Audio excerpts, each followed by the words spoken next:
There's marrying for money, and then there's what happened when America's Gilded Age collided with Europe's Age of Decline, a systematic exchange of daughters and dowries that would reshape the aristocratic landscape of two continents. And the equation was brutally simple. European nobles possessed titles, estates, and bloodlines, stretching back to medieval battlefields, but their bank accounts had dwindled to embarrassing levels that made maintaining appearances increasingly impossible. American industrialists possessed fortunes so vast they dwarfed royal treasuries, yet found every door to genuine social power firmly closed by establishments that viewed railroad money as fundamentally inferior to inherited land. Meet the daughters, raised in Fifth Avenue mansions, educated in Paris, and ultimately deployed as financial instruments in their fathers' campaigns for respectability, exchanging their millions for coronets, while discovering that becoming a duchess often meant becoming a prisoner. Today, we investigate the women who became known as dollar princesses, exposing how their transatlantic marriages rescued Europe's crumbling estates, while revealing the personal costs of being traded like corporate assets in the marriage markets of two worlds. Picture yourself at 17, wearing a silk gown worth a kingdom, tears soaking your pillow the night before your wedding. Your mother has just threatened to have the man you actually love killed.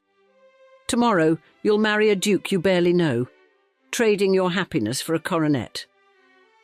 This isn't the beginning of a Gothic novel. It's the true story of Consuelo Vanderbilt, the reluctant duchess whose journey from gilded prisoner to independent woman would rewrite the rules of society. When they called her the most beautiful debutante in America, they didn't realize they were describing a masterpiece trapped in its own frame. This is the story of how wealth beyond imagination became chains of gold, and how one woman's rebellion against the glittering cage of the Gilded Age would inspire generations. On the 2nd of March 1877, as America's Gilded Age reached its glittering zenith, Consuelo Vanderbilt entered life bearing the weight of expectations that would nearly crush her spirit.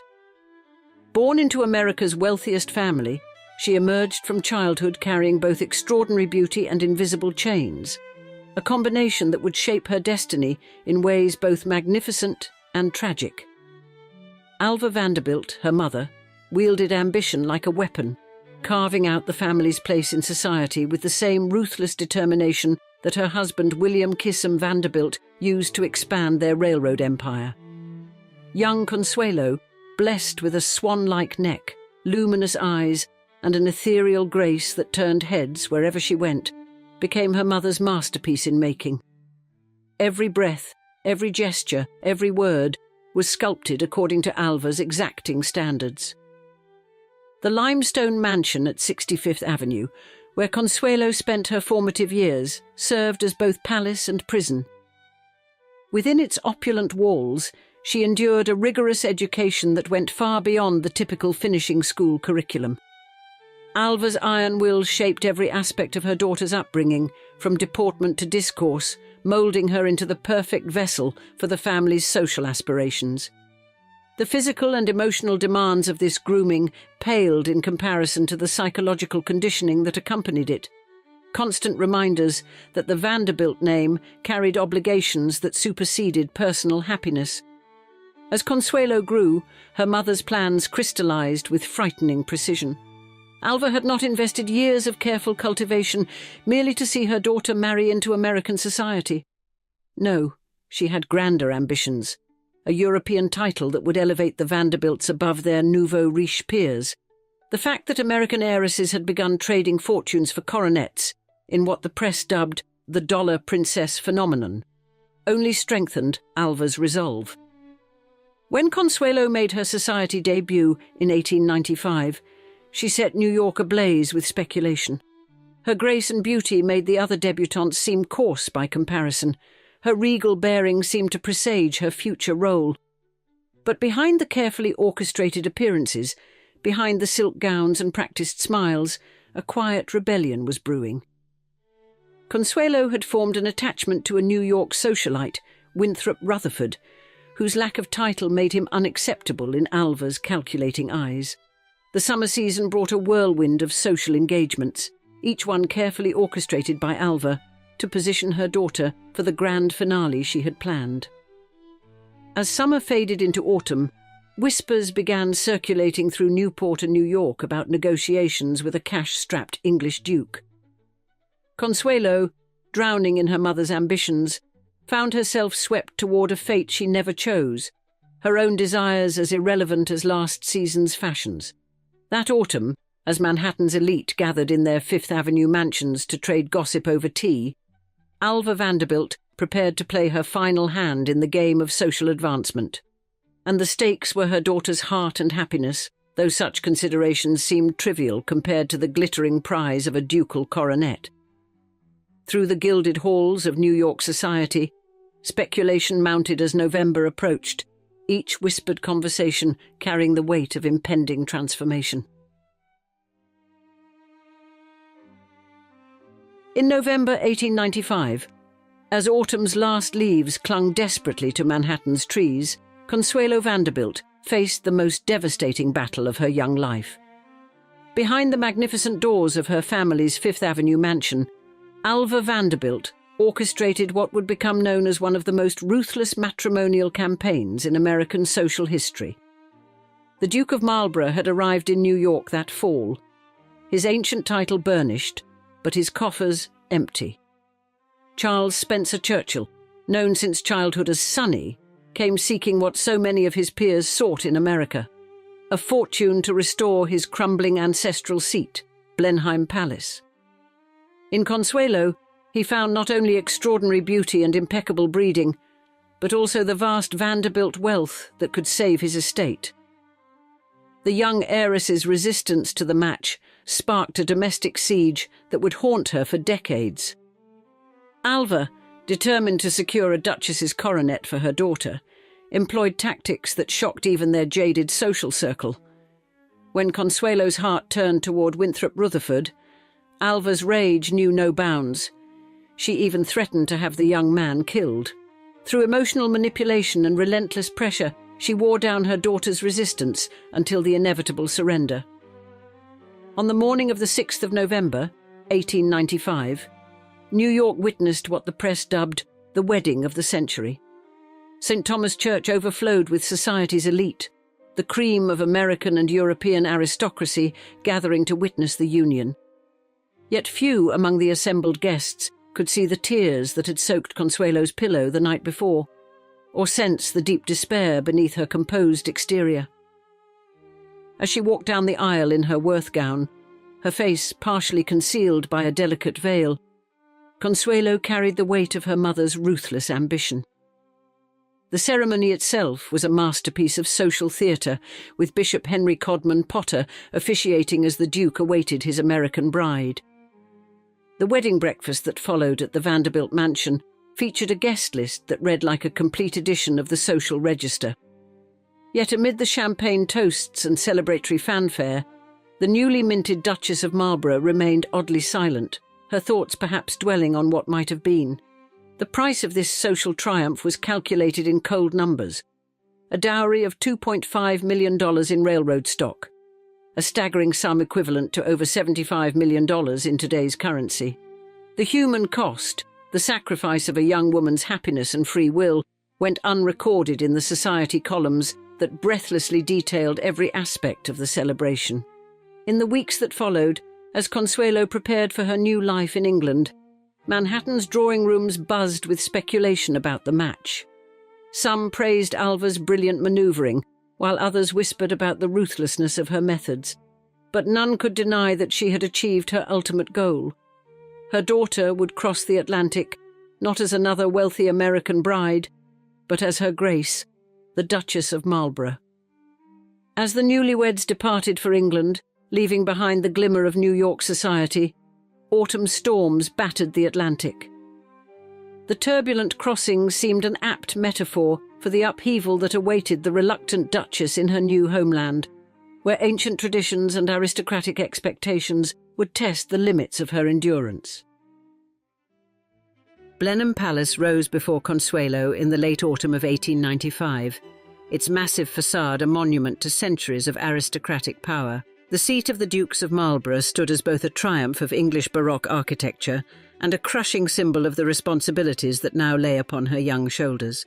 The American-born Duchess found herself mistress of one of England's grandest estates, its vast rooms and endless corridors, the weight of tradition she was expected to uphold. The crisis facing Blenheim was immediate and severe. Years of neglect had left the palace in a state of elegant decay that even its magnificent architecture could no longer disguise. Water damage threatened priceless tapestries, while entire wings stood empty, their furnishings sold off by previous generations. The marriage settlement, which provided an annual income of $100,000 to the Duke and an additional $100,000 to Consuelo, would soon be put to use, funding extensive renovations that would save this architectural treasure from ruin. Yet even as she threw herself into the restoration of Blenheim, Consuelo discovered that renovating a palace was far easier than building a marriage. The Duke, while unfailingly polite, maintained an emotional distance that grew more pronounced with each passing month. Their union, founded on mutual duty rather than affection, settled into a pattern of elaborate courtesy that masked profound loneliness on both sides.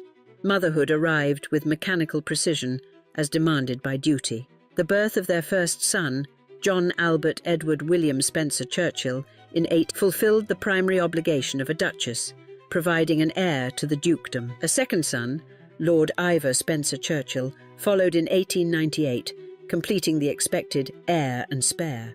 The children brought moments of joy to Consuelo's life, but they could not fill the emotional void at the heart of her marriage. The young Duchess found her true calling in the role of social reformer. She threw herself into philanthropic works with an energy that surprised and sometimes scandalized traditional aristocratic circles. Under her direction, Blenheim became a centre for progressive social initiatives. She established programs for the estate's workers and their families, including housing improvements and educational opportunities. Her work with London's poor, particularly unwed mothers and their children, revealed a compassion that transcended class boundaries. In English society, Consuelo's beauty and natural grace made her a sensation. The American Duchess brought a fresh vitality to the often staid world of the British aristocracy, her presence at social functions drawing attention and admiration. Yet beneath the surface, success lay a growing awareness that she had traded one gilded cage for another. The Duke, meanwhile, pursued his own interests and companionship elsewhere. Their public appearances together became increasingly formal affairs, choreographed to maintain the appearance of marital harmony while masking the reality of their estrangement. The palace that had once seemed like a fairy tale setting began to feel more like an elaborate stage set for a performance neither of them believed in anymore. As the new century dawned, bringing with it winds of social change, Consuelo began to question the bargain that had brought her to Blenheim. The price of her title, her freedom, her happiness, her very sense of self seemed increasingly steep. The restoration of Blenheim was progressing, but the woman who had helped save it was quietly crumbling behind her perfect Duchess facade. In 1906, the facade finally began to crack, and the comfortable fiction of the Marlboroughs' marriage could no longer withstand the pressure of their mutual unhappiness. The Duchess, who had once been America's most celebrated bride, was about to scandalize society once again, this time by choosing her own path. The Marlboroughs' separation in 1906 marked the end of what society had once heralded as the perfect union of old-world nobility and new-world wealth. For Consuelo, now 29, the decision to separate marked the beginning of a profound personal transformation, though the legal bonds would take many more years to fully dissolve. In the aftermath of the separation, Consuelo emerged from the shadows of her imposed role to discover her own voice. No longer bound by the strict protocols of her position as Duchess of Marlborough, she threw herself into causes that reflected her true passions. Her work with the Women's Municipal Party in London revealed a keen political mind that had long been masked by her social duties. The suffragette movement found in her an eloquent advocate, her own experience of powerlessness lending authenticity to her support for women's rights. The years following the separation saw Consuelo flourish in unexpected ways. She established herself as a formidable public speaker, addressing crowds on social reform and women's suffrage. Her philanthropic work expanded, focusing particularly on improving conditions for women and children in London's most deprived areas. The woman who had once been valued primarily for her beauty and wealth proved herself a capable organiser and passionate advocate for social change. When World War I erupted in 1914, Consuelo channeled her organisational skills into vital war relief efforts. As chair of the Economic Relief Committee for the American Women's War Relief Fund, she worked tirelessly to aid those affected by the conflict. Her efforts during these years earned recognition from both the British government and international relief organisations, establishing her as a leader in humanitarian causes. Throughout these years, she maintained a dignified silence about her marriage, even as society buzzed with speculation. The Duke had his own life now, and Consuelo found herself increasingly drawn to a different future. In Jacques Balsan, a French pioneer of balloon and airplane aviation, she discovered the possibility of a love based on mutual respect and shared interests, rather than social obligation. The long path to divorce finally concluded in 1921. The legal dissolution of her marriage to the Duke of Marlborough marked not just the end of a union, but the beginning of Consuelo's true independence. The Duke would later petition for an annulment from the Anglican Church, with Consuelo's consent, a process that would reach its conclusion in 1926. The annulment would validate what she had known all along, that her consent to the marriage had never been freely given. The years between separation and divorce had transformed the once dutiful Duchess into a woman of substance and independence. Her beauty, which had once been her primary currency in society's marriage market, was now merely one aspect of a complex and accomplished personality. The skills she had developed as a young duchess were now directed toward meaningful charitable initiatives, while her experience of arranged marriage made her a powerful voice for women's autonomy. As the post-war world emerged from the ashes of conflict, Consuelo stood ready to embrace a new chapter in her life. The woman who had once walked down the aisle of St. Thomas Church in tears now faced her future with clear-eyed determination. The price of her freedom had been high, but its value was beyond measure. In 1921, at the age of 44, Consuelo Vanderbilt began her second act. Her marriage to Jacques Balsan marked not just a new union, but the triumph of personal choice over social obligation. Unlike the theatrical spectacle of her first wedding, this ceremony celebrated a genuine connection between two people who had chosen each other freely. The contrast could not have been more profound. Where the young Duchess had once walked down the aisle in tears, Consuelo Balsan now moved forward with quiet joy. The years with Jacques proved transformative. Their shared life between France and America allowed Consuelo to bridge the two worlds that had shaped her existence. At their French estate, Château Saint-Georges Motel, she created the kind of home that Blenheim, for all its grandeur, had never been. The gardens she designed there reflected her mature taste, free from the constraints of aristocratic tradition. Her relationship with her sons, John and Ivor, evolved and deepened through the years, demonstrating that maternal bonds could survive and even thrive beyond the confines of a failed marriage. The 1930s brought new challenges as Europe darkened under the shadow of fascism. When France fell to Nazi Germany in 1940, the Balsans were forced to flee, leaving behind their beloved chateau. They made their way to America, where Consuelo once again demonstrated her resilience. During these years, she channeled her energy into supporting the Free French movement and various relief organizations aiding European refugees. In 1953, Consuelo published her memoir, The Glitter and the Gold. The book offered more than just a glimpse into the vanished world of the Gilded Age. It served as a thoughtful meditation on privilege, duty, and the high price of social ambition. With remarkable candour, she detailed her mother's ruthless machinations and her own journey from powerless young bride to independent woman. The memoir became a bestseller, introducing a new generation to her story. Throughout these later years, Consuelo maintained a dignified relationship with her first husband.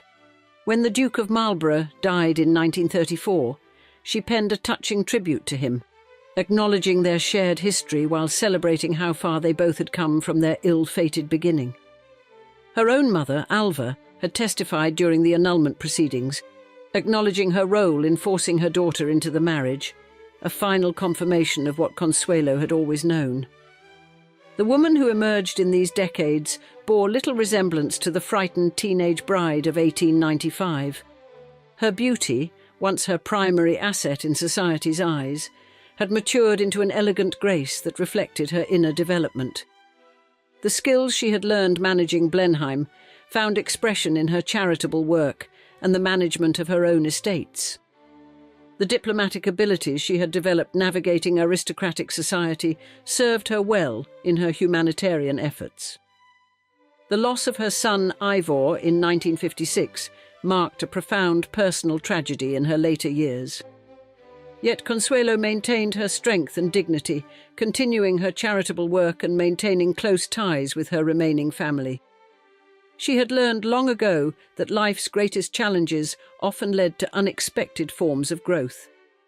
Consuelo Vanderbilt Balsan died on the 6th of December 1964 in Southampton, Long Island. She was 87 years old and had lived to see the world of her youth, with its rigid social hierarchies and arranged marriages, fade into history. Her legacy lived on not in titles or coronets, but in the example she set of a woman who had found the courage to chart her own course. In the end, her story transcended the familiar narrative of an American heiress trading wealth for a title. Instead, it became something far more compelling. The journey of a woman who had transformed a gilded cage into a launching pad for a life of substance and meaning. The reluctant Duchess had become, at last, simply herself. You're holding a newspaper from 1895 with the headline blaring, "It will cost her $160,000 to wed the imported French count." It sounds steep until you realise that was just the wedding. The real price? $10 million and 11 years of systematic humiliation. You're reading about Anna Gould, a woman so rich she could afford the most expensive romantic mistake in American history, and so plain that newspapers joked she was especially beautiful when seen through her dowry. Her husband would use her fortune to build a replica of Versailles in Paris, all while carrying on affairs with both men and women, scandals so outrageous they shocked even sophisticated European society, proving that some imports come with hidden costs that never stop accumulating. This tale of transatlantic marriage gone wrong reveals how even America's greatest fortunes could be wrecked by a single charming European with exquisite taste and slippery morals. Therefore, in today's episode of Old Money Allure, we explore how a French count's expensive appetites nearly destroyed one of the grandest inherited fortunes in American history.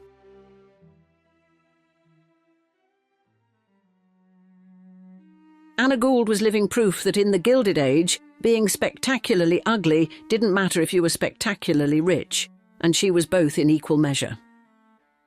Born on June 5, 1875, Anna was the daughter of J. Gould, one of America's most notorious robber barons, who was widely considered the most hated man in late 19th century America.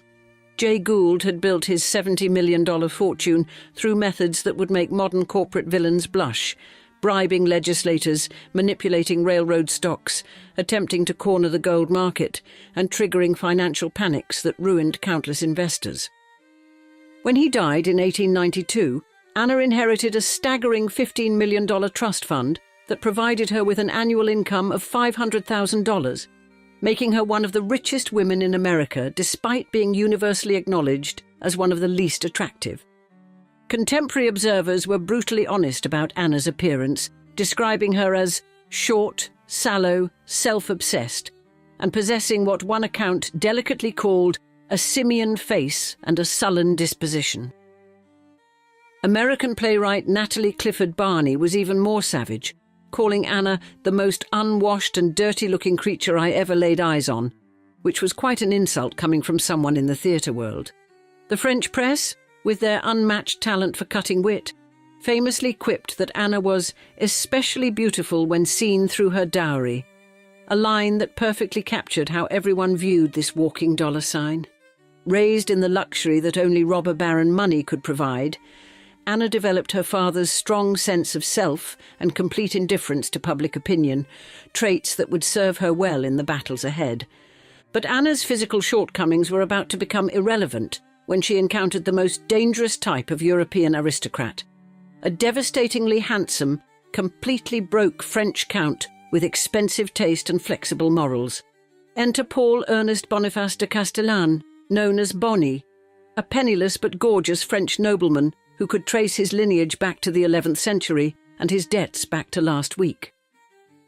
Born in 1867, Bonnie was everything Anna wasn't: breathtakingly handsome, effortlessly charming, and possessed of the kind of impeccable taste that could make spending other people's money look like high art.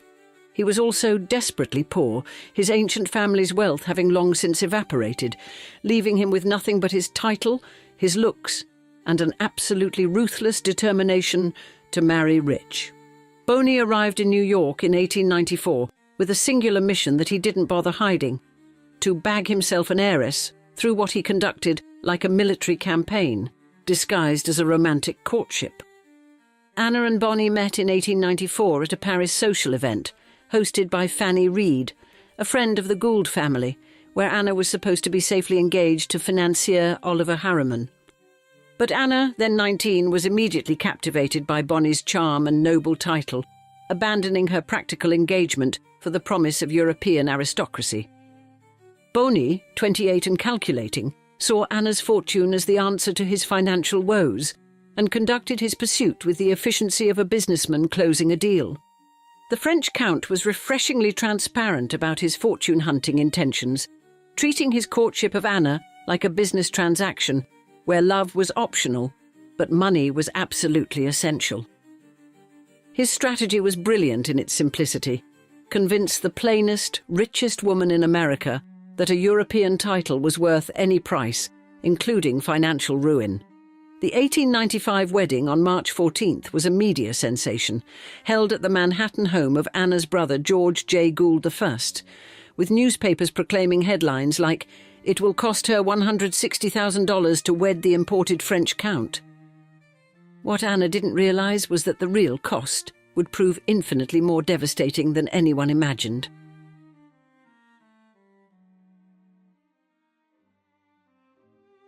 The moment Bonnie gained access to Anna's $15 million fortune, he embarked on what would become one of history's most spectacular exercises in financial destruction disguised as architectural genius. The cultural clash was immediate and devastating. Anna's puritanical American upbringing collided head-on with Bonnie's libertine French sensibilities, creating tensions that would define their entire relationship.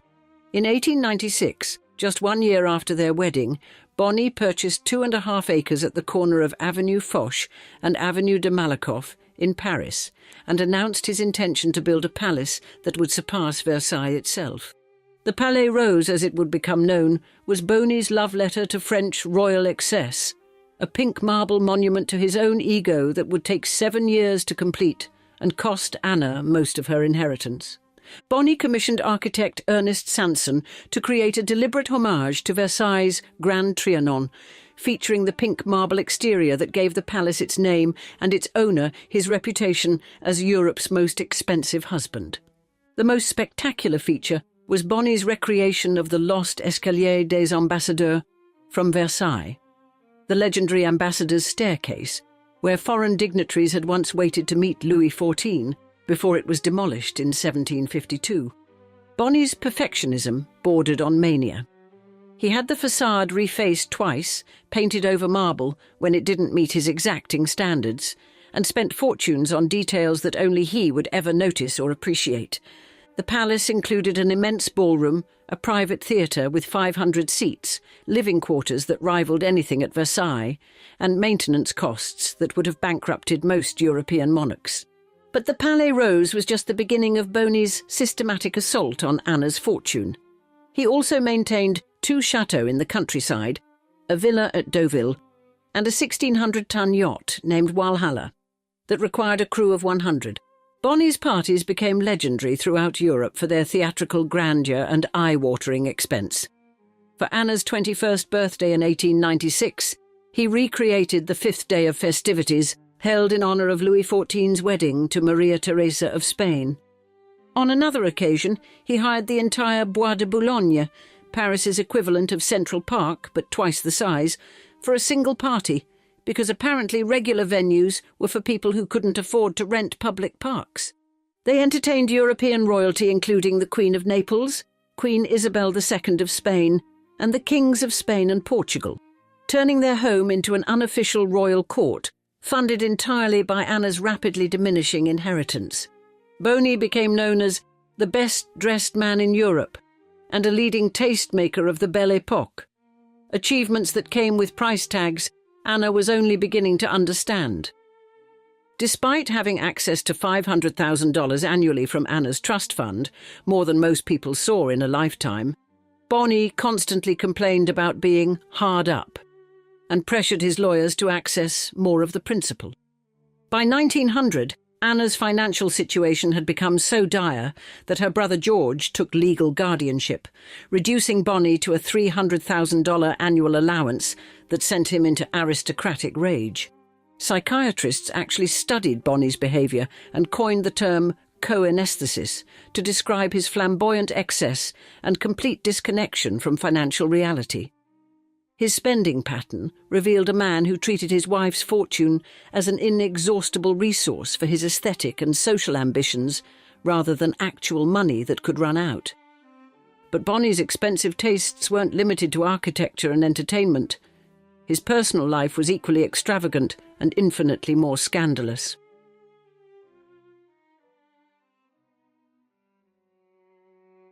While Boney was busy spending Anna's fortune on his Versailles fantasy, he was also conducting a parallel campaign of personal humiliation that would have destroyed a less wealthy woman's social standing entirely.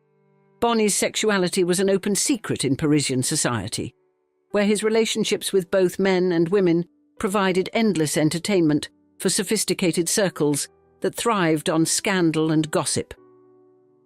Marcel Proust, who was Boney's close friend, immortalized him as the character Robert de Saint-Loup in Search of Lost Time, a bisexual aristocrat who embodied the decadence and complex sexuality of the Belle Époque elite.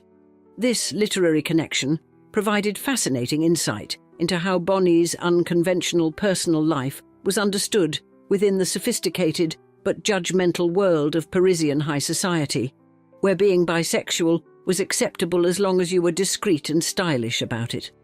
But Boney was neither discreet nor particularly concerned about Anna's feelings, conducting his affairs with the same casual entitlement he applied to spending her money on architectural fantasies.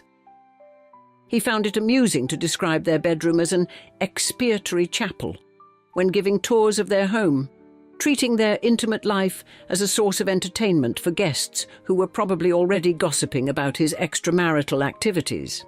Anna had to endure not only the financial hemorrhaging of her inheritance, but also the public humiliation of being married to a man who treated their marriage as performance art rather than a genuine relationship. During their marriage, they had 5 children together.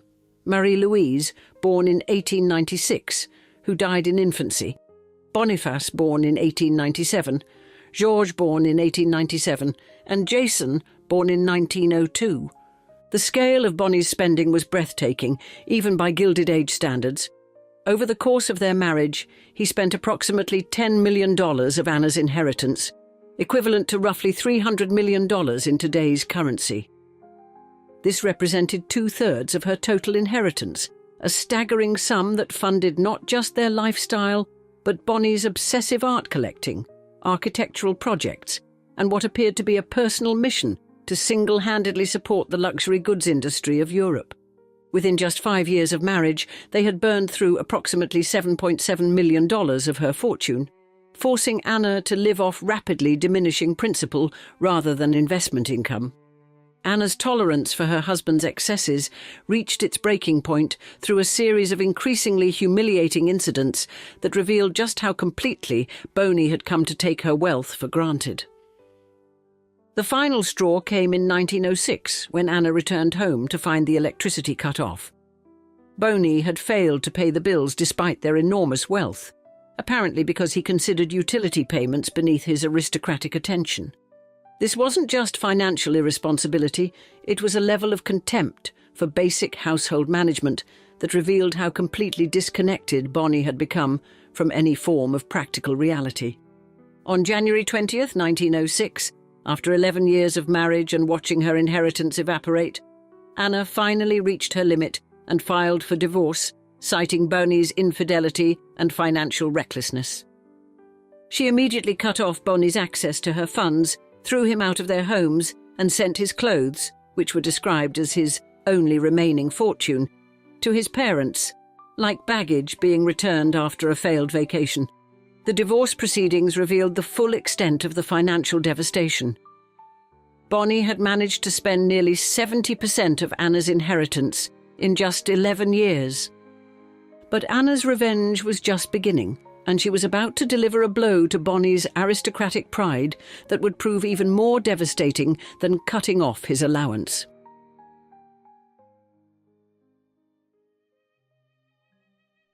Anna Gould's revenge against her fortune-hunting ex-husband was so diabolically perfect it could have been scripted by a vengeful novelist with an exquisite talent for poetic justice.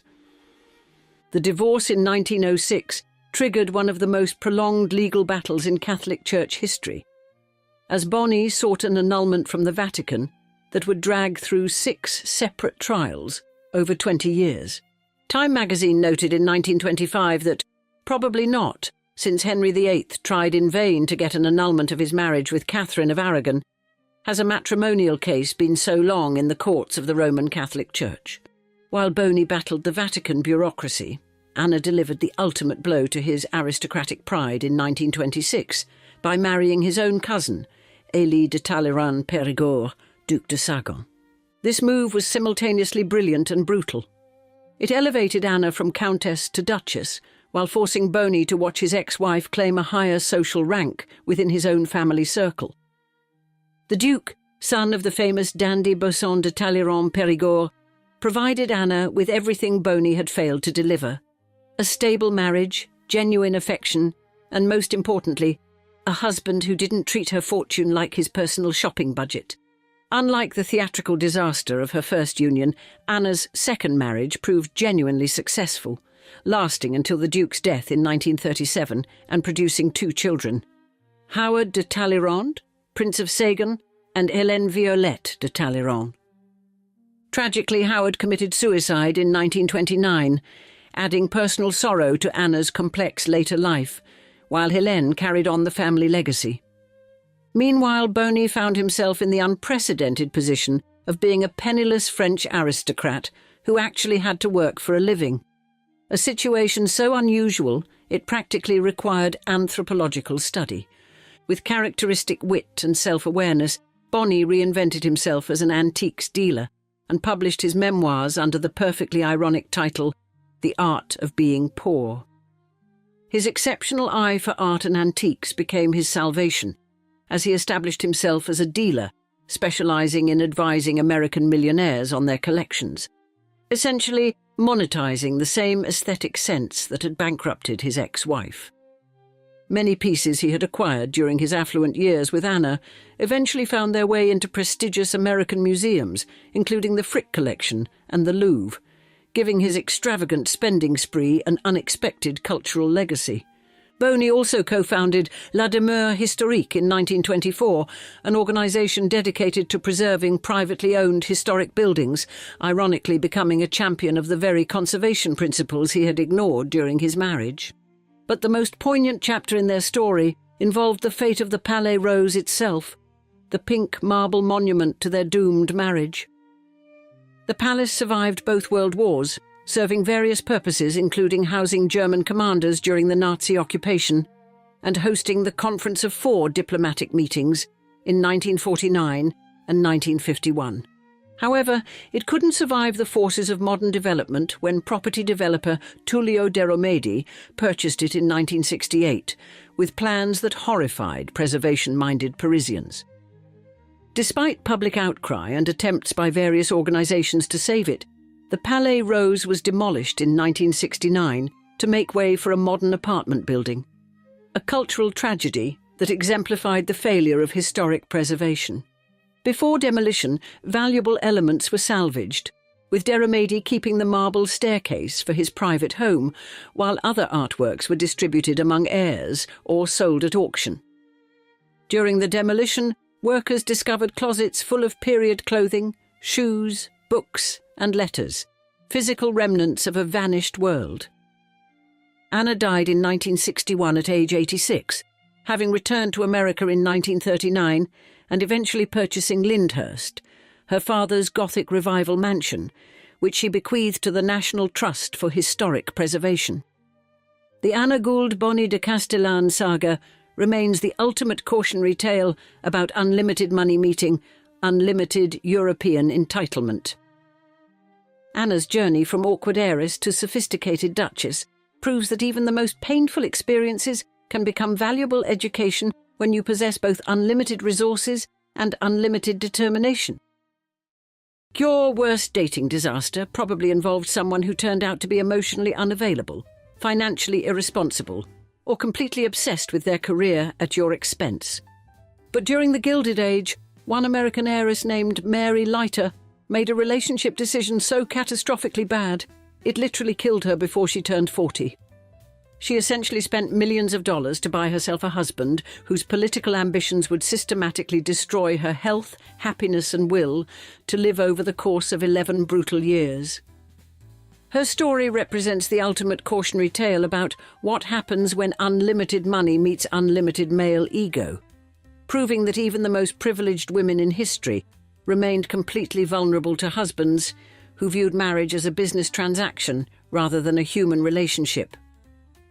Therefore, in today's episode of Old Money Allure, we explore how Lord Curzon systematically destroyed the American heiress who made his career possible.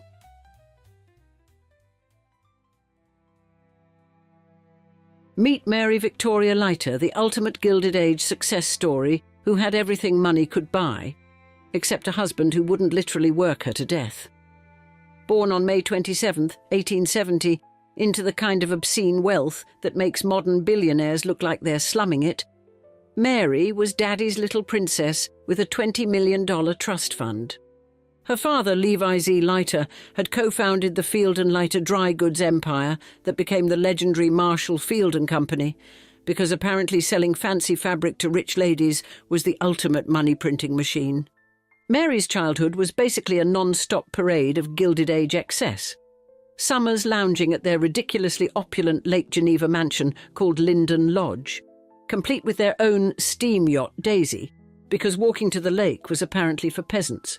When little Mary turned 11, her socially ambitious mother made a power move that would change everything, packing up the entire family and relocating to Washington, D.C., where they bought the most spectacular 55-room mansion on DuPont Circle. This wasn't just showing off. This was strategic warfare in the marriage market, specifically designed to attract titled European fortune hunters who needed American cash to keep their crumbling estates afloat. Mary earned the adorable nickname Lake Geneva Princess, while being groomed for aristocratic greatness with an army of private tutors teaching her all the essential skills: dancing, singing, music, art and French, because apparently you couldn't properly spend millions without speaking multiple languages.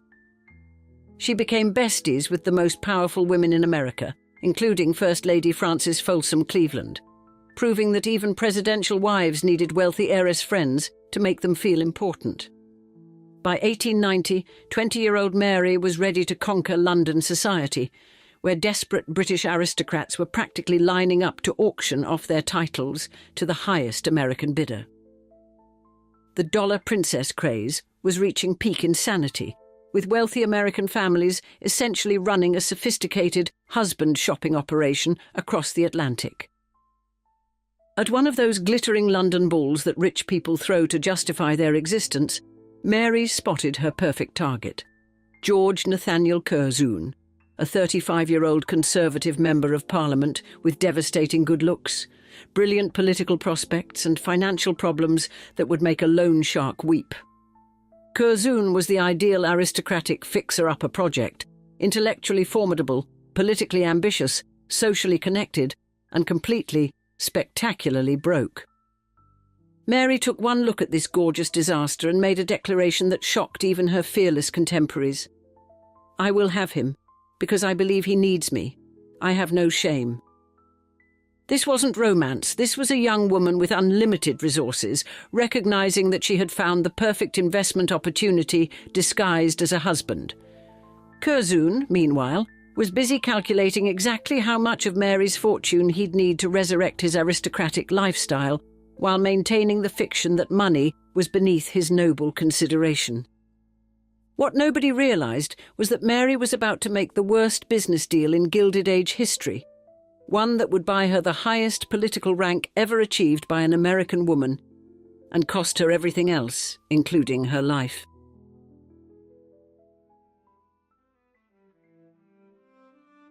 The most expensive marriage contract in American history began with a 2-year secret engagement that should have come with giant red warning flags about Curzon's priorities. George insisted on finishing his precious political business before bothering with little details like actually talking to his fiancée, establishing the charming pattern of treating Mary like an inconvenient appointment in his schedule. After barely any contact during their engagement, because why waste time on romance when there were debts to calculate, they finally tied the knot on April 22, 1895, at St. John's Episcopal Church in Washington, D.C. The ceremony was surprisingly simple, probably because the Leiter family was saving their energy for the real celebration. Writing the check that would bail out their new son-in-law's spectacular financial disasters. The Leiters immediately demonstrated their commitment to their investment by providing a jaw-dropping $200,000 dowry and paying off every single one of Curzon's crushing debts. As one brutally honest contemporary observer noted, initially Curzon had married Mary for her money in order to save his estate, but he soon fell deeply in love with her, which was Victorian speak for he learned to tolerate her after she saved him from bankruptcy. This perfectly captured the transactional reality of their union, even as everyone pretended it was a grand love story. Mary's social rocket ship reached absolutely stratospheric heights in 1898, when Curzon landed the ultimate political prize, appointment as Viceroy of India, at the ridiculously young age of 39. This promotion transformed Mary into the Vicereine of India, making her the most powerful American woman in the entire British Empire, literally second only to Queen Victoria herself in the imperial pecking order. The position placed Mary in charge of governing over 400 million people across the Indian subcontinent, which was slightly more responsibility than most 28-year-olds could handle. As vicereine, Mary had to preside over state functions so elaborate they made Versailles look like a backyard barbecue, while managing households larger than small cities and fulfilling social obligations that would have broken professional diplomats. She became absolutely legendary for her jaw-dropping appearance at the 1903 Delhi Durbar, where she wore the iconic peacock dress that became the most famous outfit in imperial history. Indian poet Ram Sharma lost his mind describing her as a rose of roses bright, a vision of embodied light, which was either genuine admiration or the most elaborate brown-nosing in literary history. Mary threw herself into the role with devastating effectiveness, becoming Curzon's secret weapon during what would become an increasingly catastrophic political tenure. She founded Lady Curzon hospitals for women's health care, supported female doctors, and her conservation advocacy helped establish what became Kaziranga National Park, because apparently saving rhinos was easier than saving her marriage. The couple produced 3 daughters during these imperial years: Mary Irene in 1896, Cynthia Blanche in 1898, and Alexandra Naldera in 1904. Political insiders credited much of Curzon's early success to Mary's grace, charm, and supernatural ability to make his increasingly unpopular policies seem almost reasonable. But the same imperial grandeur that made Mary historically significant was already systematically destroying her health, happiness, and will to live. The brutal irony was becoming clear. Mary had bought herself an empire, but the price was going to be everything that made life worth living.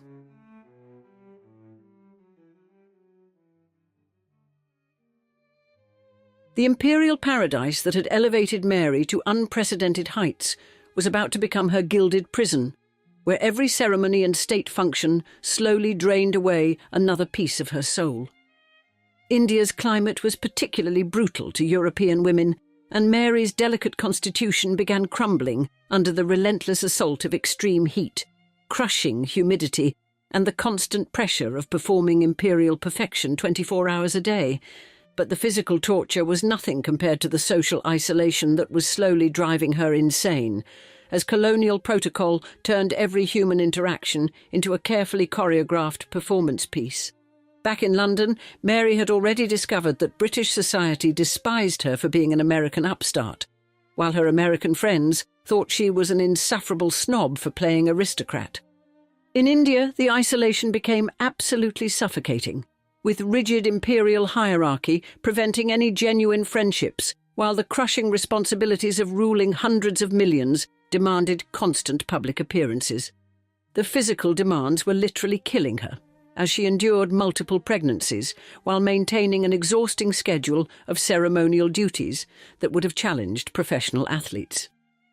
The breaking point came in the summer of 1904 when Mary suffered a near-fatal illness that was almost certainly linked to a miscarriage and subsequent infection that permanently wrecked her health. Here's where Curzon revealed his true character. Instead of staying with his dying wife, he made the spectacularly heartless decision to abandon Mary during her recovery so he could rush back to India and play politics. This abandonment during her most vulnerable moment proved that Curzon literally valued his career more than Mary's life, establishing a pattern of neglect that would prove fatal. When Mary dragged herself back to India despite being half dead, the decision was essentially suicide by imperial duty, accelerating her physical collapse beyond any hope of recovery. Everyone could see that Mary was transforming from the vibrant Lake Geneva princess into a walking ghost, losing weight dramatically and suffering from constant headaches that no amount of money could cure.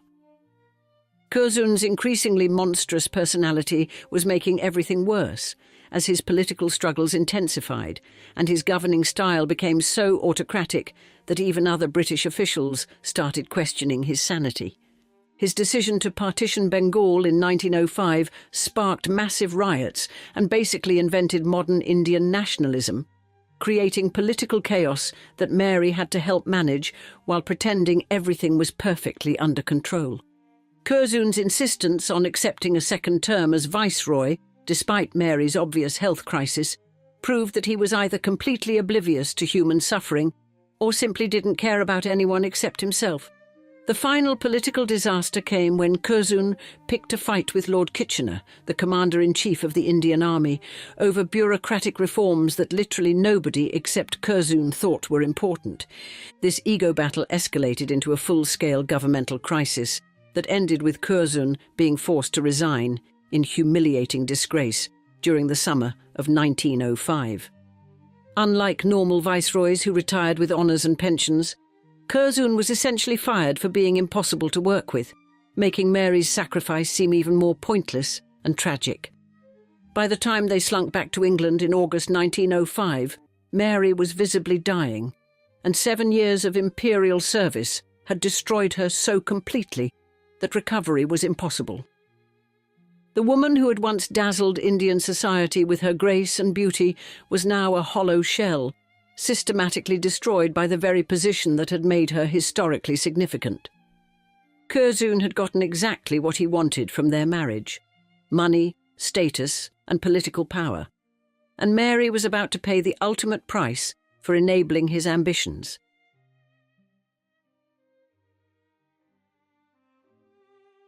And the final chapter of Mary Leiter Curzon's life began the moment they returned to England in August 1905, when it became obvious that 7 years of playing imperial empress had basically killed her. Mary's body was so thoroughly wrecked by tropical diseases, reproductive trauma, emotional neglect, and the sheer exhaustion of ruling an empire that even the best doctors in Europe couldn't put her back together again. The family desperately planned a 3-month vacation in the south of France, clinging to the pathetic hope that a change of scenery might magically restore the woman who had been systematically destroyed by her husband's ambitions.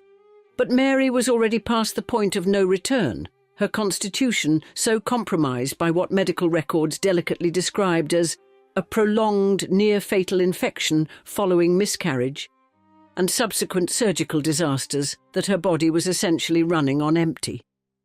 The combination of managing Curzon's political meltdowns, surviving multiple pregnancies in India's hellish climate, and enduring years of social isolation had created the perfect storm of health destruction that no amount of wealth could fix. Mary's transformation from the effervescent Lake Geneva princess into a depressed, chronically ill shadow of herself was so dramatic that even her own family barely recognized her. The emotional toll was perhaps even worse than the physical damage, as years of being abandoned by Curzon during every crisis had left her psychologically shattered and completely alone, despite being surrounded by servants and luxury. On July 18, 1906, just 2 years after losing her beloved father, and barely a year after escaping the Indian nightmare, Mary's overworked heart finally gave up the fight. She was only 36 years old, leaving behind 3 young daughters who would now have to navigate the world without the mother who had sacrificed everything for their father's political fantasies. Mary died in Curzon's arms at their London residence, finally achieving the peace that had been denied to her throughout their marriage, as her exhausted body simply stopped functioning. The official cause of death was heart failure, but everyone knew the real killer was 11 years of marriage to a man who treated his wife like a political accessory rather than a human being. Following Mary's death, Curzon went into theatrical mourning mode, commissioning an elaborate Gothic memorial chapel at Kedleston Hall that probably cost more than most people's entire estates. He hired famous sculptor Sir Bertram McKennell to create a marble effigy that would express, as might be possible in marble, the pathos of his wife's premature death, and to make the sculpture emblematic of the deepest emotion.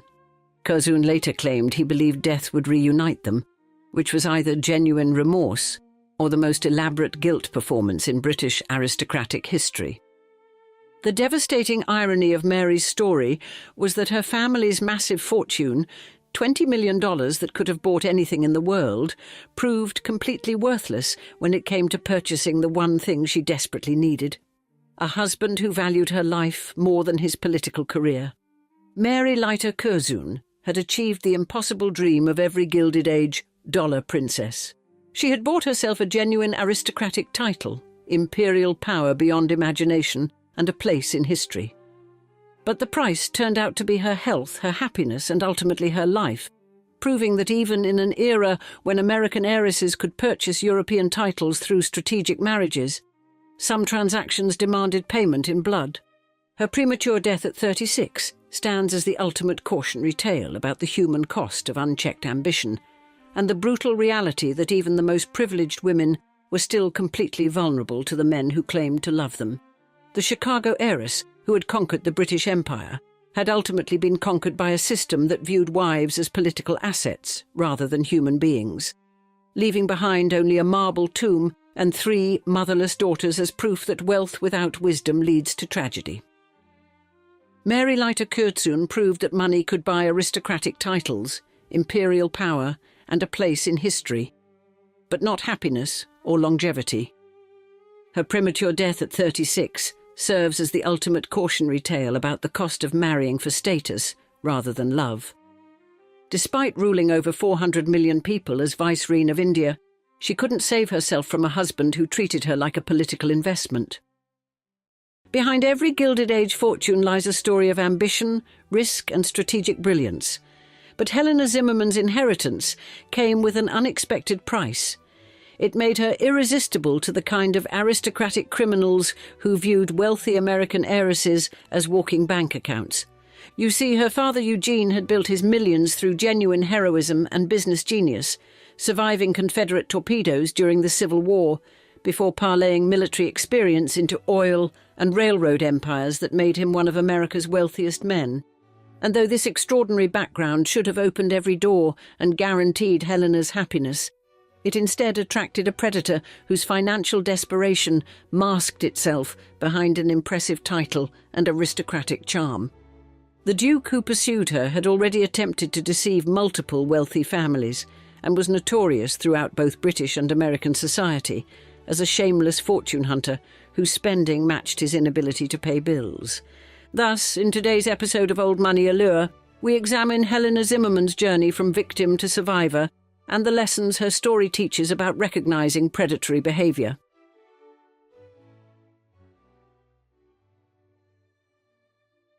Imagine having a father so wealthy he could buy entire railroad systems, so heroic he survived being blown into a river by Confederate torpedoes, and so business-savvy he sold oil to John D. Rockefeller at exactly the right moment, and then using all that privilege to marry a man who couldn't afford to pay for fake jewellery.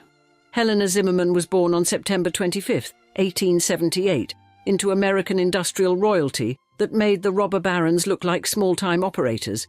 Yet she would spend 32 years married to a criminal who systematically destroyed every dollar her father had earned. Her father, Eugene Zimmerman, had built one of the most spectacular fortunes of the Gilded Age through a combination of military heroism, perfect timing, and the kind of business instincts that turned Civil War naval officers into oil and railroad magnates. Eugene's path to wealth had begun with distinguished military service that reads like an adventure novel. Initially refused by the Union Navy for being too young, he persisted until he was accepted as a master's mate in the Mississippi River Squadron. His ship was struck by a torpedo during combat, killing several seamen and throwing young Eugene into the Yazoo River, where he survived what should have been certain death. He went on to participate in crucial battles including the Battle of St. Charles and Duval's Bluffs, earning promotion to ensign for his courage under fire. During the Vicksburg campaign, fought in his hometown, Eugene commanded a mortar boat and made a successful run against the Confederate blockade, demonstrating the bold risk-taking that would later serve him in business. He left naval service as a 20-year-old lieutenant with invaluable experience in leadership, strategic thinking, and crisis management that would prove essential in his civilian career. After the war, Eugene demonstrated the same strategic vision that had served him in combat by investing wisely in oil properties during the early days of the petroleum industry. His timing was absolutely impeccable. He sold his extensive oil holdings to John D. Rockefeller's Standard Oil Company in 1874, receiving not just cash, but valuable shares and a seat on the board. This transaction positioned Eugene at the center of what would become one of the world's most powerful corporations, providing him with the capital to diversify into railroads.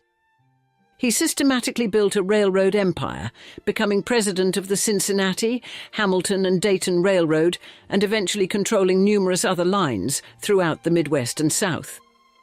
By 1900, Eugene was worth an estimated $10 million, equivalent to approximately $280 million today, making him one of America's wealthiest men. But tragedy had struck the Zimmerman family early when Helena's mother, Marietta Evans Zimmerman, died of peritonitis in 1882 when Helena was only 4 years old.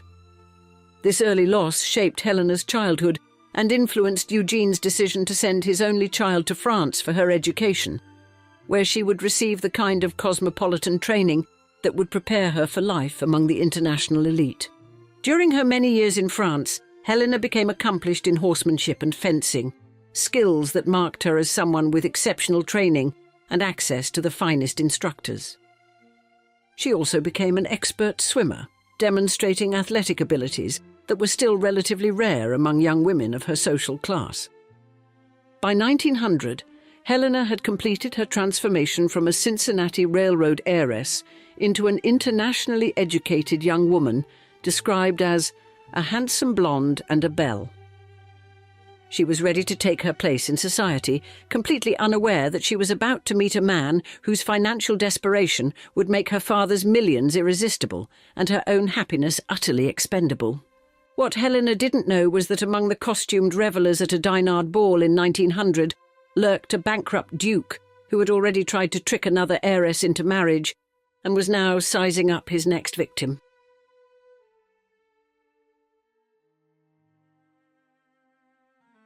The 23-year-old man who would destroy Helena's life was William Angus Drogo Montague, the 9th Duke of Manchester. A title that sounded impressive, but concealed a family tradition of spectacular financial mismanagement spanning multiple generations. The Duke was already notorious in both British and American society as one of his generation's most shameless fortune hunters, having inherited his title at age 15 and spent 8 years perfecting the art of aristocratic bankruptcy.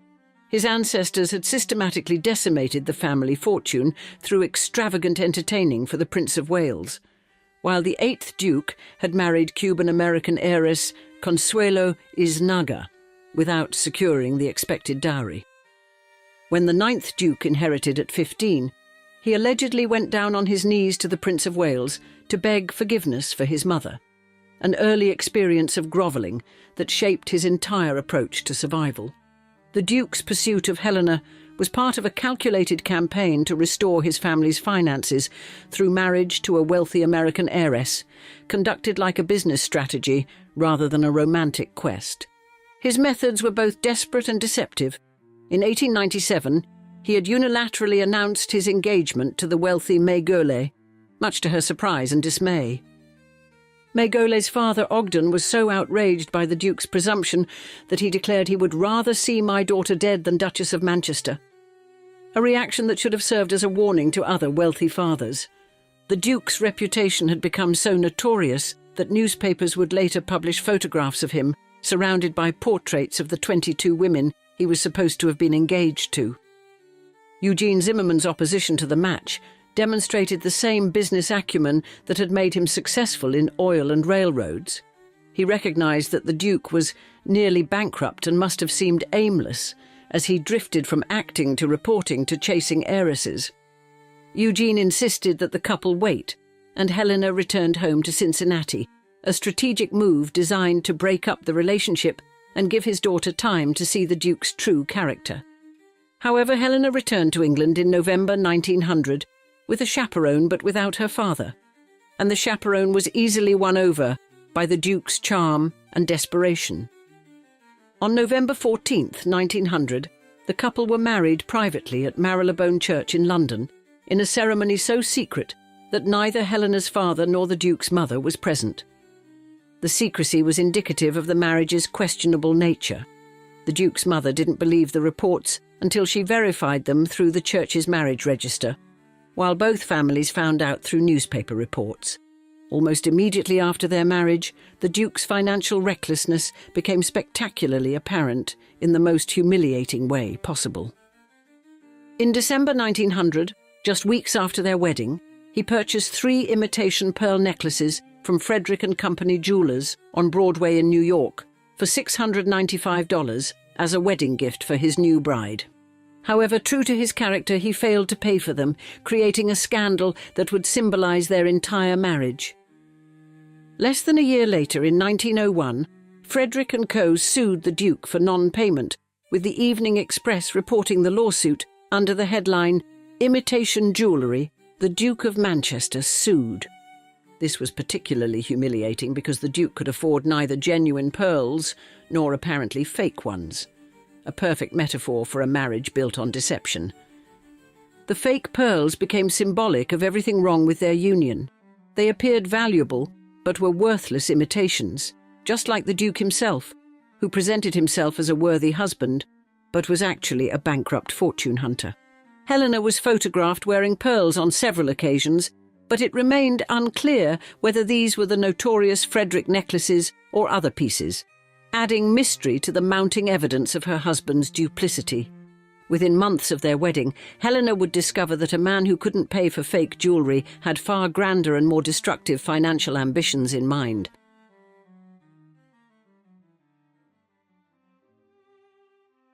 Helena's father Eugene had wisely structured his daughter's inheritance through trusts to prevent the Duke from accessing the entire fortune directly, but this legal protection proved inadequate against a man determined to spend his way through millions. Despite the safeguards, the Duke systematically depleted Helena's resources while Eugene continued supporting their lavish lifestyle, including buying the couple Kylemore Castle in Ireland as a wedding gift in 1903. The Duke's entertaining at Kylemore was legendary and ruinously expensive. One famous weekend in 1903 saw the Duke and Duchess of Connaught and their entourage bag over 1,000 pheasants in a display of aristocratic excess that would have impressed Versailles. By 1908, just 5 years after receiving it as a gift, the Duke was forced to sell his Irish estates because his spending had become completely unsustainable. Kylemore Castle was mortgaged during World War I to pay debts and eventually sold in the 1920s, while the family's ancestral seat, Kimbolton Castle, also faced financial pressure from the Duke's uncontrolled spending. In 1915, the Duke was declared bankrupt, a public humiliation that exposed the full extent of his financial irresponsibility and criminal mismanagement of Helena's wealth. His spending and debts were so excessive that he spent much of his life abroad, evading creditors and attempting to extract money from wealthy acquaintances through increasingly desperate schemes. Throughout these 3 decades, Helena endured serial infidelity and public humiliation as the Duke's notorious womanizing was conducted openly and documented in society columns. The marriage that had begun with deception, fake pearl necklaces unpaid for by her new husband, continued in the same vein with constant lies and betrayals that destroyed her emotional well-being. Helena's wealth, which should have provided security and independence, instead became a trap that funded her husband's destructive lifestyle while leaving her psychologically and financially devastated. The couple had 4 children together, which likely made Helena reluctant to leave, despite the obvious problems in their marriage and the Duke's increasingly erratic behaviour. The situation reached its nadir in 1935, when the Duke was sentenced to 9 months in HM Prison Wormwood Scrubs for false pretences, having made false statements to a pawnbroker to obtain cash. This imprisonment occurred just 4 years after his divorce from Helena, demonstrating that his criminal behaviour had likely been ongoing throughout their marriage, making her an unwitting accomplice to financial fraud. The Duke's criminal conviction revealed the true extent of his character. He was not merely a spendthrift aristocrat, but an actual criminal who had systematically defrauded creditors and financial institutions. Helena had endured over 3 decades of financial and emotional abuse at the hands of a man who had married her purely for her money, and then systematically destroyed her wealth and happiness. By the time of their divorce in December 1931, the Duke had squandered both his and her fortune, leaving Helena financially depleted after 31 years of marriage to a criminal. The divorce was granted on the grounds of the Duke's serial infidelity and reckless spending, though the legal language hardly captured the full scope of the devastation he had wreaked on her life. The Duke remarried almost immediately after the divorce, wedding stage actress Kathleen Dawes on December 17, 1931, demonstrating his lack of genuine feeling for Helena and his primary interest in financial gain. The Duke's immediate remarriage to a stage actress proved Helena had been right to finally escape. But at 53, she was about to shock society by proving that second chances could lead to genuine happiness.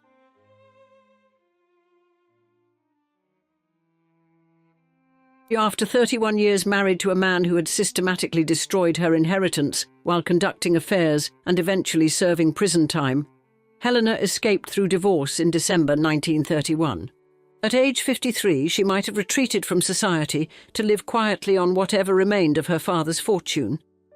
But she had inherited Eugene Zimmerman's resilience, along with his money. In 1937, at age 59, Helena married Arthur George Keith Falconer, the 10th Earl of Kintore, in a ceremony that represented everything her first marriage had not: genuine affection, mutual respect and honourable character. The Earl of Kintore was described as educated at Eton and a career military officer who had served with distinction in the Boer War and World War I. A man with an honourable record of service rather than a criminal record.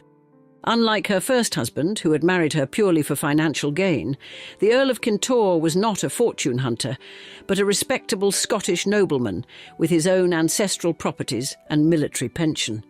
The wedding took place in Edinburgh, Scotland, on November 23, 1937, marking the beginning of what would prove to be a genuinely happy marriage based on companionship and mutual affection. Helena exchanged her 3 country houses from her disastrous first marriage for her second husband's ancestral seat in northern Scotland, Keith Hall, where she would spend the happiest years of her life. As the Countess of Kintore, Helena finally experienced the kind of marriage she should have had from the beginning, one based on love and respect rather than financial exploitation and criminal behaviour. The contrast between her 2 marriages could not have been more stark. Her first husband had been a bankrupt fortune hunter who couldn't pay for fake pearls and ended up in prison, while her second was an honourable military officer who provided genuine companionship. Helena lived at Keith Hall for 34 years, far longer than her 31-year nightmare with the Duke of Manchester, proving that it's never too late to find happiness after decades of abuse and exploitation. She died on December 15, 1971, at Keith Hall in Inverurie, Scotland, at the remarkable age of 93, having lived for 40 years after finally escaping her first marriage. Her longevity suggests that freedom from the Duke's toxic influence allowed her to flourish physically and emotionally in ways that had been impossible during their marriage. Helena's story serves as both a cautionary tale about the dangers of marrying for social status rather than character, and an inspiring example of resilience and redemption. The fake pearls that the Duke couldn't afford to pay for in 1901 had become the perfect metaphor for their entire marriage. Apparently valuable, but actually worthless, just like the Duke himself. Helena Zimmerman's transformation from victim to survivor demonstrates that even after decades of financial and emotional abuse, it's possible to rebuild a life and find genuine happiness. The railroad princess, who had been systematically bankrupted by a criminal duke, ultimately found peace and contentment in the Scottish Highlands, proving that character matters more than titles and genuine love is worth more than fake pearls. Her father Eugene's Civil War heroism had built the fortune that attracted the Duke's predatory attention, but Helena's own courage in finally leaving him demonstrated that she had inherited his strength along with his wealth. The woman who had endured 32 years of exploitation by a man who couldn't pay for costume jewellery spent her final decades in the happiness that had always been her birthright, surrounded by genuine affection rather than fake promises. Prenuptial negotiations usually involve lawyers, witnesses, and carefully worded contracts. Alice Thaw discovered that some negotiations happen with 5,000 spectators watching and a bride trapped in silk and desperation.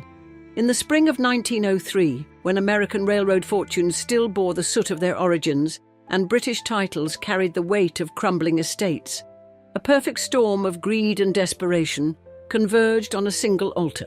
What began as a fairy tale collision between New World wealth and Old World nobility would evolve into something far more sinister, a hostage situation disguised as holy matrimony, where family honour became ransom and a wedding march transformed into a death march for illusion itself.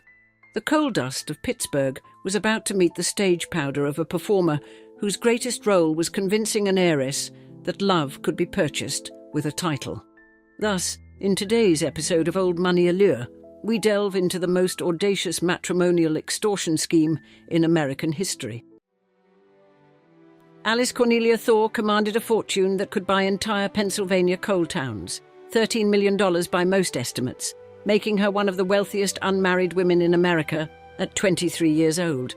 Her father, William Thaw Sr., had conquered railroads and coal fields with the same ruthless efficiency, leaving his children drowning in more money than they could spend in 10 lifetimes. Into this gilded Pittsburgh paradise slithered George Francis Alexander Seymour, Earl of Yarmouth, carrying a title that traced back centuries and debts that traced back to last Tuesday. The Earl had already declared bankruptcy in 1899, a spectacular feat for someone whose father commanded one of Britain's great estates at Ragley Hall. His annual allowance of £200 barely covered his champagne tastes, let alone the £3,000 he owed to increasingly impatient creditors. But George possessed something more valuable than money: aristocratic charm, polished by desperation, and a talent for reinvention. He'd been touring American vaudeville stages under the preposterous stage name Eric Hope, passing himself off as a matinee idol to paying audiences.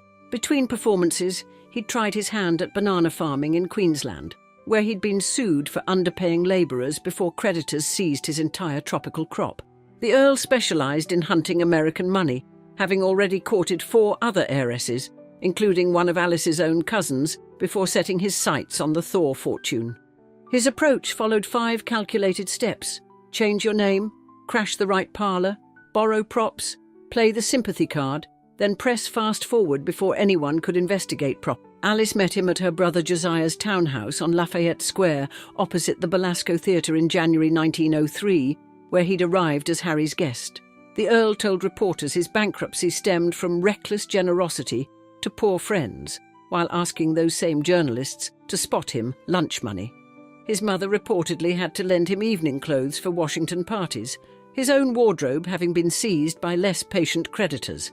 The engagement announcement in February 1903 sent Pittsburgh society into delighted convulsions over their coal princess becoming a countess. Mary Sibbett Thaw, Alice's formidable mother, orchestrated wedding preparations with military precision for April 27th at Calvary Episcopal Church. Society columnists breathlessly detailed Alice's $100,000 trousseau, $3.3 million in today's money, while delicately ignoring the groom's temporary financial embarrassments. The 3-month courtship moved at breakneck speed, perhaps deliberately orchestrated to prevent any thorough investigation into the Earl's spectacular financial failures. Alice's wealth included $200,000 in cash, plus 11,000 shares of Pennsylvania Railroad stock, making her an irresistible target. The Earl scrambled to maintain his aristocratic facade while dodging New York creditors who had gotten wind of his impending windfall.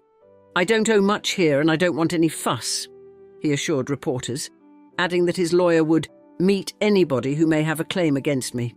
As April 27th approached, 5,000 curiosity seekers prepared to descend on Calvary Church, with hundreds planning to climb telephone poles for a better view.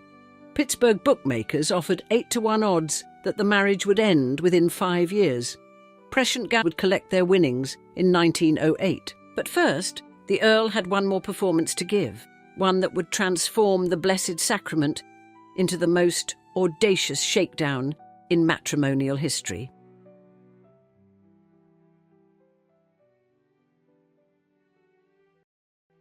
Calvary Episcopal Church overflowed with 5,000 gaping spectators on April 27, 1903, as police struggled to clear paths through the crushing mob. Inside, Pittsburgh's elite sat in their finest silks and diamonds, waiting to witness their coal heiress ascend to British nobility beneath $50,000 worth of white orchids. The orchestra had taken their positions. Alice waited in the vestry, resplendent in her Paris gown, and society matrons adjusted their lorgnettes for the perfect view. Then came the footman with a message that would transform a fairy tale wedding into an extortion plot worthy of a penny dreadful. The Earl of Yarmouth refused to enter the church unless Mary Sibbett Thaw immediately transferred $1 million in Pittsburgh plate glass stock and copper mining certificates directly to his name. No trust arrangements, no marriage settlements, no protective clauses, just cold, hard securities worth $35.5 million in today's dollars. The ultimatum exploded in the vestry like one of Andrew Carnegie's blast furnaces, leaving Alice frozen in her wedding finery while her mother confronted aristocratic blackmail. Outside, the restless mob sensed catastrophe, climbing higher on telephone poles and pressing closer to church doors as minutes ticked by without a processional. The bridegroom sat supremely confident in his carriage, calculating that the Thaws would capitulate rather than face the social apocalypse of a cancelled wedding. Harry Thaw, serving as best man, later claimed that had he known of the extortion, we would have kicked the Earl downstairs rather than let him near the altar. But Harry stood ignorant inside while lawyers huddled with Mrs. Thaw, who finally, furiously, signed papers transferring what financial historians calculate as the largest same-day wealth movement by any private American woman before 1914. Only then did George Francis Alexander Seymour, Earl of Yarmouth, deign to enter the church and claim his purchased bride. The rector would record it as the most disorderly congregation seen to date in parish minutes, though whether he meant the mob or the barely suppressed scandal remained diplomatically unclear. Alice spoke her vows in a voice observers described as faint, the first sign that her $1 million marriage might not be worth its price. The ceremony concluded with police escorts clearing paths through the crowd as the newlyweds fled to their carriage amid a storm of rice and speculation. "I don't expect any trouble with creditors, as my lawyer is here," the Earl breezily told reporters before boarding the Saint, Paul for England. He'd transformed the holy sacrament of marriage into a hostage negotiation, holding the Thaw family reputation at gunpoint for a king's ransom. Society columnists struggled to describe the wedding without acknowledging the $1 million elephant in the room, focusing instead on bridesmaids' gowns and floral arrangements. But whispers spread faster than telegraph wires about the groom who demanded payment at the church door like some medieval robber baron. The new Countess of Yarmouth sailed toward England carrying more than her trousseau. She bore the distinction of being the most expensive bride in American history. But as their ship crossed the Atlantic, Alice remained blissfully unaware that her husband's previous theatrical career, the one he'd so carefully concealed during their whirlwind courtship, involved performances that would shock even the worldly matrons of Pittsburgh society and explain why their marriage would remain as empty as his bankrupt estate.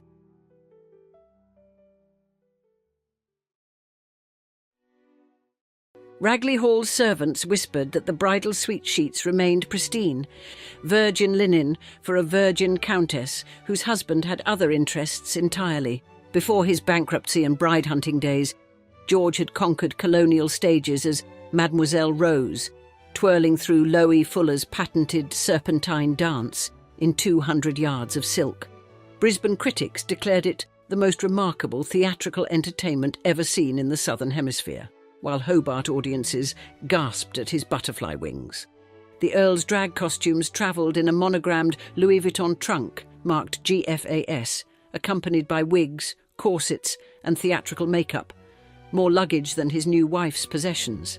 Fuller later cited the Earl in her landmark 1892 copyright lawsuit on choreographic ownership, making him an unwitting test case in American dance law.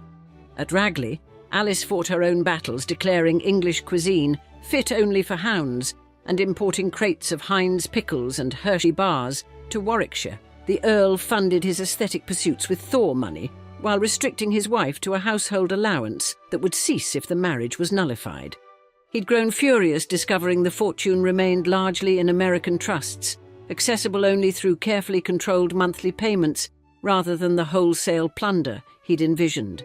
Within months, reports of the Earl's ill treatment reached Mary Sibbett Thaw in Pittsburgh, though newspapers demurred from specifying his exact offences. Meanwhile, Alice's brother Harry provided his own spectacular scandal in 1906, shooting architect Stanford White at Madison Square Garden. The murder stemmed from White's predatory relationship with Harry's wife, Evelyn Nesbit, the famous model known as the Girl on the Velvet Swing. Harry's trial of the century exposed the decadent underbelly of New York society, while his sister endured her own private degradation in England. Found not guilty by reason of insanity, Harry entered Matterhorn Asylum, while Alice secretly lobbied Consuelo Vanderbilt, Duchess of Marlborough, to support prison reform visits on his behalf. The Thaw family scandals piled upon each other: a murdered architect, an insane brother, and a countess trapped in an unconsummated marriage to a cross-dressing earl. By 1907, Alice had endured enough and filed for annulment, alleging permanent incapacity and non-consummation of the marriage. The petition required 2 court-appointed doctors to examine both parties, a medical investigation promising to reveal exactly why those sheets stayed pristine. British society reeled at the prospect of such intimate details becoming public record in what promised to be the most sensational annulment trial in memory. The Earl countersued, demanding £5,000 annually from Alice's trust. A claim so audacious, the judge reportedly laughed it out of court. He'd extorted $1 million at the altar, treated her fortune as his personal aesthetic fund, and now demanded payment for the privilege of leaving her untouched. August 1908 would bring the trial that stripped away the last pretenses of their Gilded Age fairy tale. 2 doctors would testify, financial records would be exposed, and the true nature of the Earl's permanent incapacity would shock even jaded society observers. The girl from Pittsburgh who'd wanted a title would finally learn the full price of her aristocratic ambitions and discover whether American millions could buy her freedom from British nobility.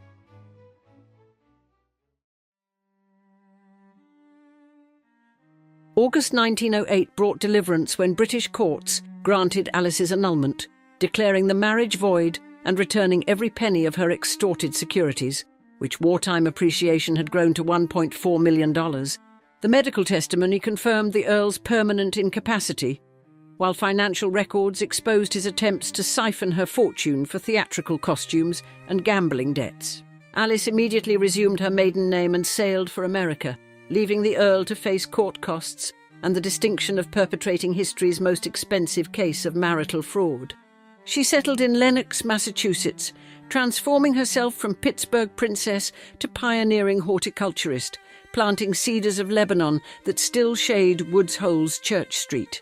In Washington, she purchased 1801 F Street Northwest, installing the East Coast's first residential climate-controlled rose conservatory with retractable glass designed by Jules de Cibourg. Her salon became pre-war Washington's premier gathering spot, where she hosted clandestine suffrage planning sessions using the code word botany lecture to evade hostile reporters. Visitors marvelled at her Thomas Johnson Rococo mirror imported from London, a subtle revenge on British taste from a woman who'd imported Hershey bars to Ragley Hall. On March 22, 1913, she married Boston stockbroker Geoffrey Whitney on Cumberland Island, Georgia. 20 guests, 0 extortion, and plenty of fried oysters.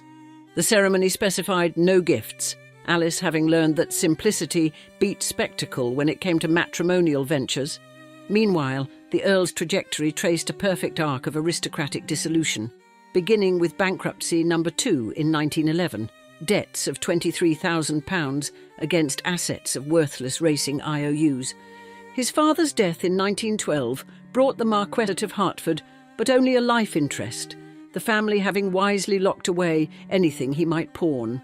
By 1927, he was selling the family Titian for £60,000 to cover Monte Carlo markers, the last masterpiece not nailed down by trustees. The man who'd performed as Mademoiselle Rose in Australian music halls died alone in a Torquay hotel in 1940, his estate valued at £37. His descendant William Seymour would fight his own parents in a 2025 High Court battle for control of the £85 million Ragley estate, the judge citing secretly recorded ammunition as evidence of continuing family dysfunction. Alice thrived in her second act, earning the Massachusetts Horticultural Society's Medal of Achievement in 1939 for her botanical contributions. She supported her institutionalized brother Harry from afar, while her sister Margaret married Andrew Carnegie's nephew, then a French count, starring in risque Parisian tableaux vivants. Financial historians still cite Mary Thaw's forced wedding day transfer as the largest same-day private wealth movement by an American woman before 1914. The Earl entered drag history as the first titled British performer to headline in women's clothes for pay, while Alice inspired the Dollar Princess narrative from Edith Wharton to HBO.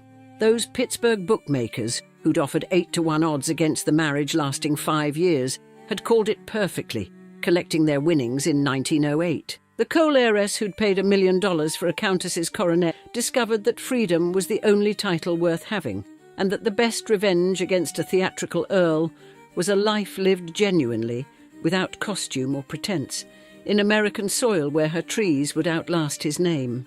Alice Thaw's fairy tale wedding to the Earl of Yarmouth turned into the most expensive extortion scheme in matrimonial history when he refused to enter the church unless her family immediately transferred $1 million to his name.